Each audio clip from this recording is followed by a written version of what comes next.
ನಮಸ್ಕಾರ, ನಾನು ನಿಮ್ಮ BR ನಾಯ್ಡು.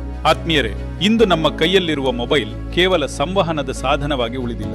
ಅದು ನಮ್ಮ ಜೀವನದ ಅವಿಭಾಜ್ಯ ಅಂಗವಾಗಿ ಬಿಟ್ಟಿದೆ. ಆದರೆ ಈ ಪುಟ್ಟ ಸಾಧನವು ನಮ್ಮ ಅರಿವಿಗೆ ಬಾರದಂತೆ ನಮ್ಮನ್ನು ಅಪಾಯದ ದಾರಿಗೆ ತಳ್ಳುತ್ತಿದೆ ಎಂಬುದನ್ನು ನಾವು ಗಮನಿಸುತ್ತಿಲ್ಲ. ದೈಹಿಕ ಪರಿಣಾಮಗಳು ಮೊಬೈಲ್ನ ಅತಿಯಾದ ಬಳಕೆ ದೇಹ ಮೇಲೆ ಗಂಭೀರ ಪರಿಣಾಮ ಬೀರುತ್ತಿದೆ. ಗಂಟೆಗಟ್ಟಲೆ ತಲೆ ತಗ್ಗಿಸಿ ಫೋನ್ ನೋಡುವುದರಿಂದ ಟೆಕ್ಸ್ಟ್ ನೆಕ್ ಸಮಸ್ಯೆ ಉಂಟಾಗಿ ಕುತ್ತಿಗೆ ಹಾಗೂ ಬೆನ್ನು ನೋವು ಕಾಣಿಸಿಕೊಳ್ಳುತ್ತದೆ.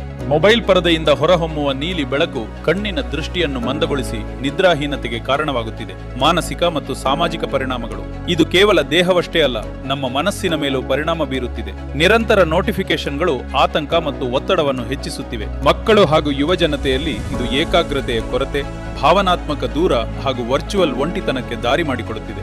ನಾವು ಸಾವಿರಾರು ಕಿಲೋಮೀಟರ್ ದೂರದವರ ಜೊತೆ ಮಾತನಾಡುತ್ತೇವೆ, ಆದರೆ ನಮ್ಮ ಪಕ್ಕದಲ್ಲೇ ಕುಳಿತಿರುವ ಕುಟುಂಬದವರ ಜೊತೆ ಮಾತನಾಡಲು ಮರೆತಿದ್ದೇವೆ. ಇದು ಸಮಾಜದಲ್ಲಿ ಸಂಬಂಧಗಳ ಅಂತರವನ್ನು ದೂರ ಮಾಡುತ್ತಿದೆ. ಮೊಬೈಲ್ ಅನ್ನು ಸಂಪೂರ್ಣವಾಗಿ ಬಿಡುವುದು ಸಾಧ್ಯವಿಲ್ಲ, ಆದರೆ ಅದರ ಬಳಕೆ ನಮ್ಮ ನಿಯಂತ್ರಣದಲ್ಲಿರಬೇಕು. ನಿಮ್ಮ ಸ್ಕ್ರೀನ್ ಟೈಮಿಗೆ ಮಿತಿ ನಿಗದಿಪಡಿಸಿ, ಮಲಗುವ ಕನಿಷ್ಠ 1 ಗಂಟೆ ಮುನ್ನ ಫೋನ್ ಪಕ್ಕಕ್ಕೆ ಇಡಿ. ಚಾಲನೆ ಮಾಡುವಾಗ ಮೊಬೈಲ್ ಬಳಸಿ ಜೀವಕ್ಕೆ ಅಪಾಯ ತಂದುಕೊಳ್ಳಬೇಡಿ. ಮಕ್ಕಳಿಗೆ ಮೊಬೈಲ್ ಕೊಡುವ ಬದಲು ಅವರೊಂದಿಗೆ ಆಟವಾಡಿ, ಮಾತನಾಡಿ, ಚರ್ಚೆಯಲ್ಲಿ ತೊಡಗಿಸಿಕೊಳ್ಳಿ. ಆಸ್ಟ್ರೇಲಿಯಾ ಹಾಗೂ ಕೆಲವು ಯುರೋಪಿಯನ್ ರಾಷ್ಟ್ರಗಳಲ್ಲಿ ಜಾರಿಯಲ್ಲಿರುವಂತೆ 16 ವರ್ಷದೊಳಗಿನ ಮಕ್ಕಳಿಗೆ ಮೊಬೈಲ್ ಬಳಕೆ ನಿಷೇಧಿಸುವ ಬಗ್ಗೆ ನಮ್ಮ ರಾಜ್ಯದಲ್ಲೂ ಮುಖ್ಯಮಂತ್ರಿಗಳು ಹಾಗೂ ಉಪಮುಖ್ಯಮಂತ್ರಿಗಳು ಪ್ರಸ್ತಾಪಿಸಿದ್ದರು. ಈಗ ಅದು ಜಾರಿಯಾಗಿದೆ. ವಿದ್ಯಾರ್ಥಿಗಳು ಸಾಮಾಜಿಕ ಜಾಲತಾಣಗಳಲ್ಲಿ ಅತಿಯಾದ ಸಮಯ ಕಳೆಯುತ್ತಿರುವುದು ಓದು ಹಾಗೂ ಚಿಂತನಾ ಶಕ್ತಿ ಮತ್ತು ವೈಜ್ಞಾನಿಕ ಬೆಳವಣಿಗೆಗೆ ಹಾನಿಕಾರಕ ಎಂಬ ಅಂಶಗಳು ವ್ಯಕ್ತವಾಗಿದೆ. ರಾಜ್ಯದ ವಿಶ್ವವಿದ್ಯಾಲಯಗಳ ಕುಲಪತಿಗಳ ಸಭೆಯಲ್ಲಿ ಈ ವಿಷಯ ಚರ್ಚೆಯಾಗಿ ಬಹುತೇಕ ಕುಲಪತಿಗಳು ಇದನ್ನು ಒಳ್ಳೆಯ ನಿರ್ಧಾರ ಎಂದು ಬೆಂಬಲಿಸಿದ್ದಾರೆ.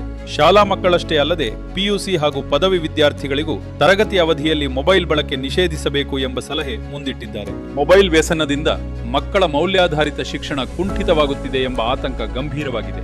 ಈ ಹಿನ್ನೆಲೆಯಲ್ಲಿ ಕರ್ನಾಟಕದಲ್ಲಿ 16 ವರ್ಷದೊಳಗಿನ ಮಕ್ಕಳು ಸಾಮಾಜಿಕ ಮಾಧ್ಯಮ ಬಳಸುವಂತಿಲ್ಲ ಎಂಬ ನಿಯಮ ಸರ್ಕಾರ ಜಾರಿಗೆ ತಂದಿರುವುದು ಸ್ವಾಗತಾರ್ಹ ಕ್ರಮ. ನೆನಪಿಡಿ, ತಂತ್ರಜ್ಞಾನವು ನಮಗೆ ಸೇವಕನಾಗಿರಬೇಕೇ ಹೊರತು ಯಜಮಾನನಾಗಬಾರದು. ಮೊಬೈಲ್ ನಿಮ್ಮ ಅನುಕೂಲಕ್ಕಾಗಿ ಇದೆ, ಅದಕ್ಕೆ ಗುಲಾಮರಾಗಬೇಡಿ. ಸದ್ಬಳಕೆ ಮಾಡೋಣ, ಆರೋಗ್ಯ ಕಾಪಾಡಿಕೊಳ್ಳೋಣ.